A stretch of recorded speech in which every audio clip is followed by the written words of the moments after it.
Hey there, I'm Jaco, co-founder of Skald, and now I'm going to give you a tour of our platform. So I'm here inside of my Skald account, and I've created a project, and we're going to start with the onboarding. So if you've already done the onboarding, or if you've skipped it, you can go back to the onboarding by clicking on your name here on the bottom left, and then you can click onboarding. So what we're going to be doing is talking about memos. So memos are the unit of knowledge in Skald. So that could be a document, a note, some code, whatever piece of knowledge that you want to store inside of the Skald platform. So we're going to go ahead and we're going to start with just plain text, just to make it easier for this demo. I'm going to fill it in with example content, which is some information about San Francisco, and I'm going to go ahead and click create. So Skald is now preparing this memo for retrieval. So it's doing extensive processing on it so that there can be accurate and fast retrieval, even if there are tens of thousands or hundreds of thousands of memos inside of the system. So we're going to go ahead and start chatting now.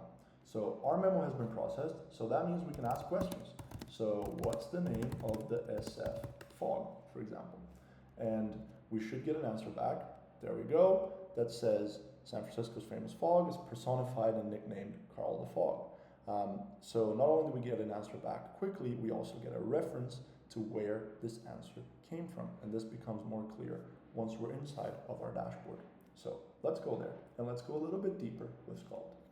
So here in the dashboard, you have a few sections. You have ingestion, where you can create memos, both from plain text or from uploading documents.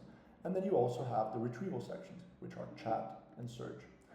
These are basically mimicking the functions that you can do with the Skald API, which is really the primary way you're going to be using Skald to integrate it into your systems so that you can dynamically send and create memos inside of Skald, and that you can also create chat and search interfaces for your end users.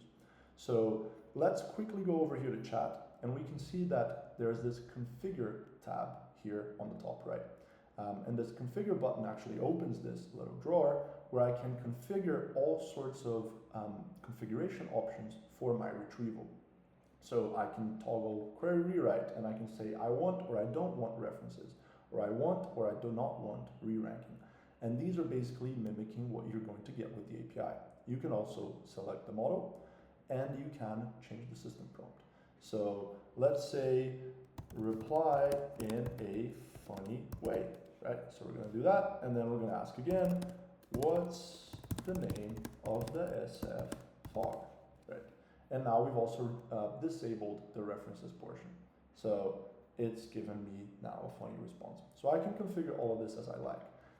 And the idea of the UI is to show you exactly how you want to be interacting with the API.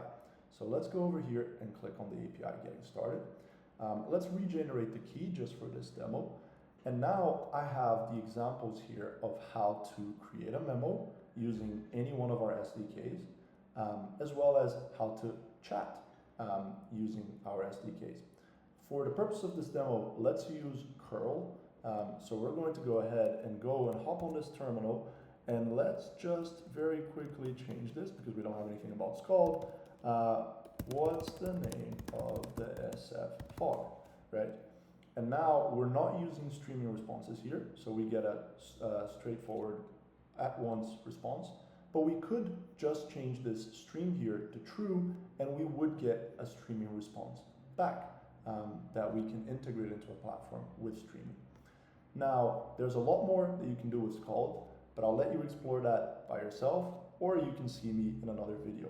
And that's where we're going to be covering experiments and data sets, where you can see what configuration works best for your use case when you're configuring the retrieval APIs. Thanks.